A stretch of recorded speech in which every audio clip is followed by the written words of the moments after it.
गांव की सीमा पर एक पुराना कुआं था जिसे लोग काले पानी का कुआं कहते थे।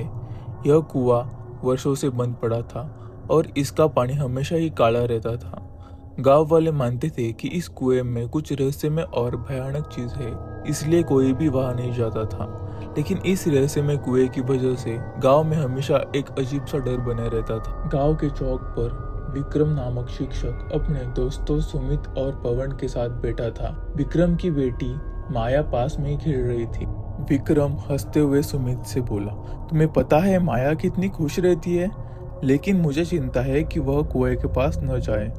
सुमित थोड़ा चिढ़ते हुए विक्रम से बोला, तुम तो जानते हो कुएं के बारे में लोग सिर्फ कहानियां ही सुनाते हैं, सच में कुछ नहीं है।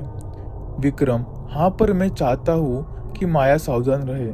गांव वाले मानते हैं कि कुएं में कुछ अजीब चीज है। माया खेलते खेलते कुएं के पास गई और उसे वहां के पानी का रंग देखकर अजीब लगा। माया अपने दोस्त के साथ, देखो कुएं का पानी कितना गंदा है और काला है, क्या इसमें कुछ रहस्यमय चीज है? माया के दोस्त हंसते हुए बोले, यह सब बकवास है, चलो चलकर खेलते हैं। विक्रम की पत्नी घर में चिंतित थी। माया देर से लौटी थी और विक्रम को चिंता हो रही थी। विक्रम की पत्नी परेशान होकर विक्रम से बोली, माया अब तक घर नहीं लौटी, मुझे चिंता हो रही है। विक्रम थोड़ा चिंतित होकर पत्नी से बोला, मैंने उसे कुएं के पास जाने से मना किया था, चलो उसे ढूंढते हैं। विक्रम और सुमित माया को खोजने के लिए बाहर निकलते हैं। वे कुएं के पास पहुंचते हैं जहाँ माया अपने दोस्तों के साथ खड़ी थी। विक्रम थोड़ा गुस्से से माया को बोला, माया तुम्हें कहा था कि कुएं के पास मत जाना, यहाँ क्या कर रही हो? माया थोड़ा भयभीत हुई, पापा मुझे यहाँ अजीब आवाजें सुनाई दे रही है, जैसे कोई मुझे बुला रहा हो। विक्रम और सुमित ने कुएं की गहराई में झांकने का निर्णय लिया। उन्होंने एक बल्ब और रस्सी की मदद से कुएं के अंदर देखने की कोशिश की। जैसे ही वे अंदर गए, कुएं का पानी काला और भी गाढ़ा होते गया।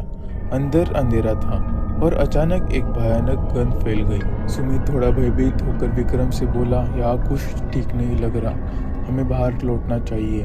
विक्रम, हाँ लेकिन हमें माया को सुरक्षित करना होगा।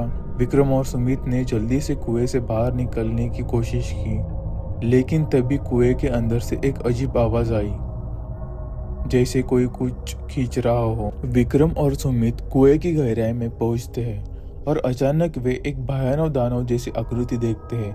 यह आकृति पानी के अंदर से उभर रही थी और उसका चेहरा विकृत और डरावना था। दानव भयानक आवाज में बोला, तुम लोग मेरे क्षेत्र में क्या कर रहे हो?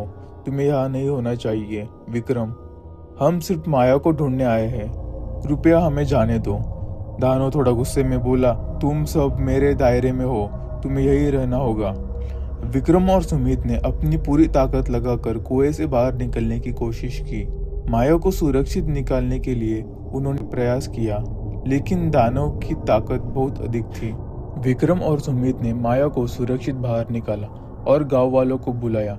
गांव वाले कुएं के पास एकत्र हुए और विक्रम ने उन्हें बताया कि वे एक भयानक आत्मा से मिले।